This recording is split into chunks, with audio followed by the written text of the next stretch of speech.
Gernikako herritik ahots hori altzatzea, erantzunkizunez ahots hori altzatzea, inoz baino garrantzi berezia dauko, jakiteko eta adierazteko historiaren ze lekutan gauden. Gu gaude herrien alde, gu gaude elkartasunaren alde, gu gaude justiziaren alde, askatasunaren alde, eta horregaitik baitere gure txoriak beste behin ere adieraziko deu. Gernika gehiagorik ez hemen, ez inon.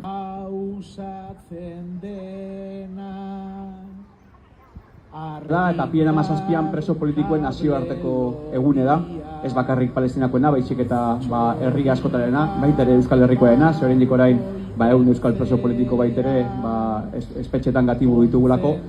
Eta goratu behar dugu horrelako artelan baten aurrean, gaur egun Palestinak pairatzen duen egoen aurrean 10.000-tik gorako preso politiko dituztela.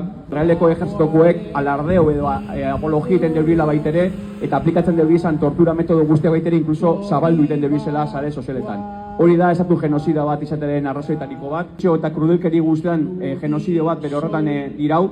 Eta ez da bakarrik hori, horrek daukan garrantzi eta daukan lasgarretasun guztiagaz. Baizik eta bagazatik baitere genozidio baten metodo guztioik edatzeko ambizioz jokatzen jarraitzen deuela Israelek. Eta ez nio guguk, inkluso Netanyahu berak baitere aipatu izan du azkeneko asteetan Gazan aplikaturiko metodo guztiak edatzeko asmoa daukola eta bereziki Libanon eta Libanoko hegoaldean aplikatuko deuzela. Nazioarteko arautegia ez da betetzen eta ez da betearazten, eta galetu balko ginoke gure buruari da, eta indarra eta genozidioaren logika guztiak aplikatzen eta mantentzen badira, zer da dagoen alternatiba. Eta dagoen alternatiba bakarra Hoienaren legea da, hau da, indar gehienetakonak bere nahi guztiak apliketea, gaur egun adibidez Israelek egiten ari duena, eta herri xumeek bereziki guzti hori pairatzea eta desagertzeko zorian egotea.